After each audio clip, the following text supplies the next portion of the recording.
Yeah. Very good morning.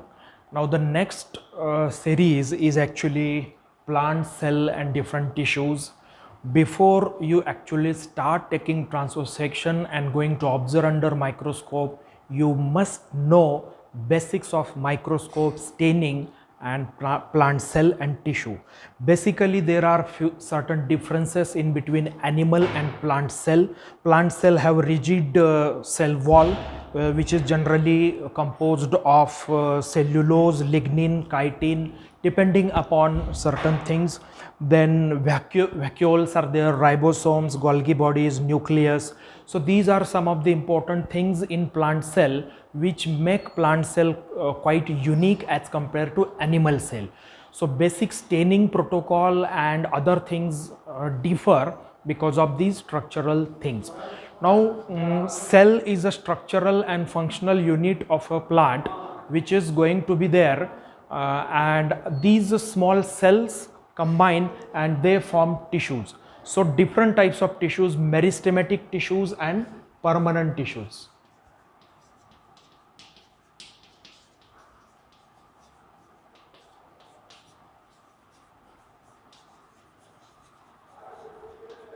So meristematic tissues have ability, you can say pluripotent cell, they can give rise to any root, stem, bark, leaf. So these cells have capacity to regenerate or differentiate. So they can differentiate into any of the plant organ.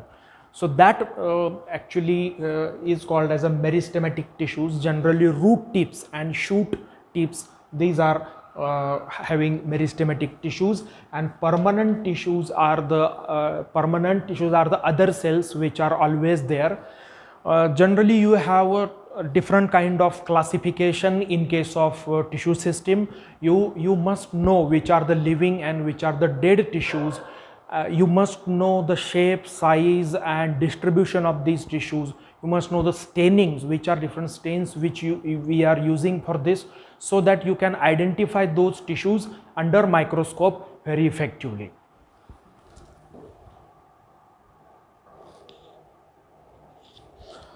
Tissue system can be broadly classified into epidermal system, which include epidermis and peridermis.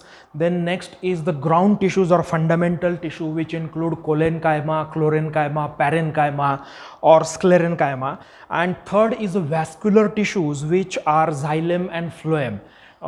These are actually conducting tissues and they are going to provide certain support as well as certain functions which are carried out in the plant. Now see, epidermis, dermis is the skin, epi is the above. So basically the upper part, this is the leaf, and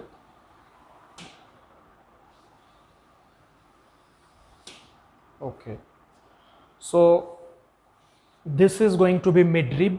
This is a lamina of a leaf which we are taking transverse section. So this particular layer is upper epidermis.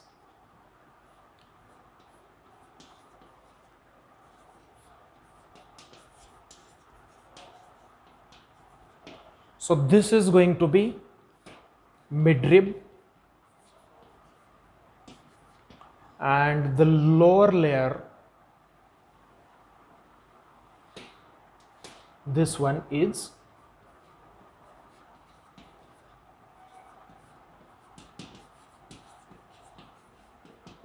lower epidermis.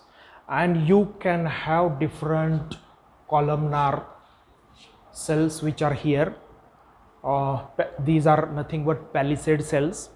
Then you have different ground tissue system here, and most importantly xylem phloem, which is constituting vascular bundle, will be here in the midrib. So you can say here one interesting thing is the lignin. Lignin is basically a polysaccharide, complex polysaccharide, which is a dead, considered as a dead, and water resistance. So lignin accumulation or lignin deposition is there here in all conducting strand, and because of that this is the place where all vascular bundle and xylem phloem is there.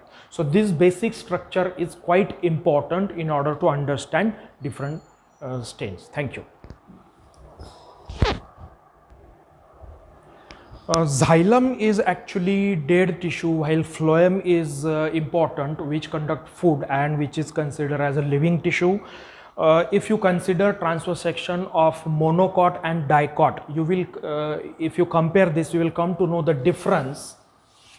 This is the transverse section of stem, and you see here, this is the layer of cambium, and this is going to be vascular bundle. Okay, now note here, the outer part, this part is nothing but phloem. This outer part is nothing but phloem, and the inner part is xylem. Inner part is xylem, outer part is phloem, and the middle layer is cambium. And it is the cambium which gives secondary growth. Secondary growth is absent in monocot, and because of this secondary growth, most of the dicot, most of the plant have annual rings, or you can say when these cells divide or there is an increase in the diameter of this plant, here there is a cell division. This is the layer called as a cambium. So xylem, phloem, cambium, pith, cortex, bark, again here outer bark and inner bark.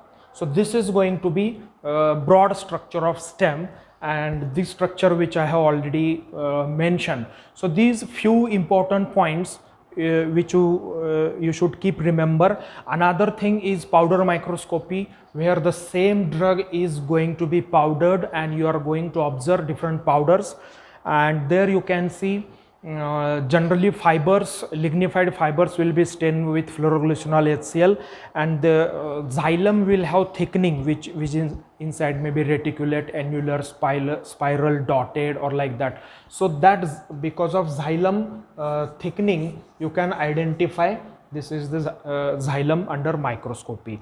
So I think this is the basic information regarding plant cell and tissue which you will find useful. Thank you.